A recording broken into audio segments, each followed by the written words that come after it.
ঈশান, কেন তুমি এরকম করছো বলো তো?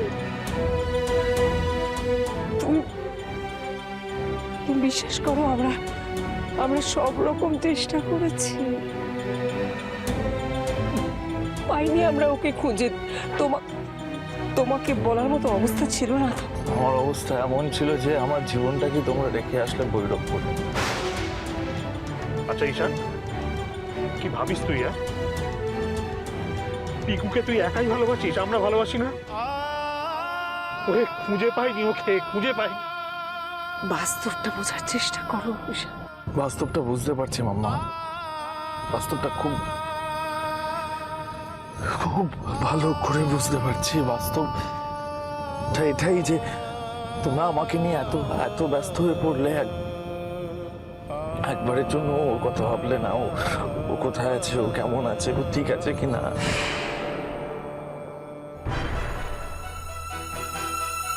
মামা, ওর যদি সত্যি কিছু হয়ে যায় না, আমি কি বাঁচতে পারবো? আমি পারবো না বাঁচতে, মরে যাবো। এসব কি বলছো তুমি? মামা, আমি হাঁটা চলা করতে পারবো হয়তো, কিন্তু আমি ভিতর থেকে মরে যাবো মামা। আমি জানি আমি মরে যাবো মামা। ঈশা,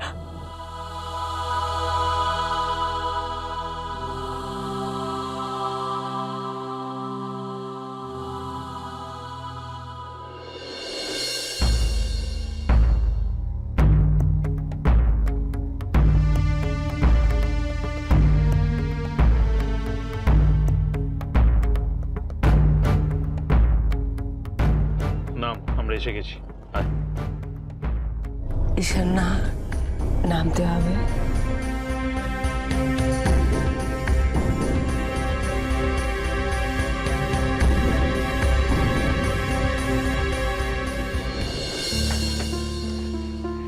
ঈশান, আয় বাবা।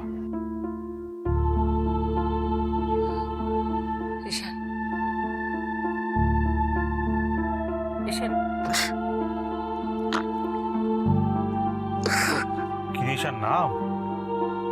তুই পিকুর খবর নিতে থানায় এলি, নামবি না? এই তো থানা। আয়। আমার ভয় করছে গল্পেটু, আমার খুব ভয় করছে গল্পেটু।